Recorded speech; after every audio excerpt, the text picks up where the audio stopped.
میخوای یاد بگیری این شکل رو خودت بکشی؟ پس با من توی این ویدیو همراه باش. سلام، وقت همگی بخیر. امیدوارم حالتون خیلی خوب باشه. فرشته خورسندی هستم. قراره که یک نکته آموزشی دیگه در رابطه با برنامه کورل رو بهتون آموزش بدم. برای شروع ابزار دایره رو انتخاب میکنم و با اون یک بیضی به اندازه دلخواه رسم میکنم. بعد اولین ابزار پیک تول رو انتخاب میکنم و روی شکلم کلیک میکنم تا فلش های 4 جهت ظاهر بشن. اگر دوباره کلیک کنم شکل به حالت قبلی برمیگرده.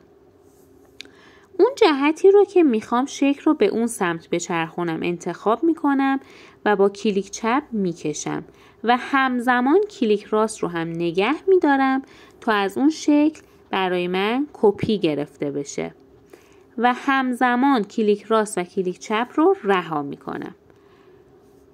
بعد از اون کافیه کلید کنترل از صفحه کیبورد رو نگه دارم و همزمان کلید R رو تکرار کنم تا از این بیضی به اون جهتی که خودم انتخاب کردم کپی گرفته بشه. این کار رو تا زمانی که بخوام ادامه میدم و شکل مورد نظرم رو رسم میکنم. به همین راحتی میتونید این شکل رو بکشید. امیدوارم که از این ویدیو خوشتون اومده باشه.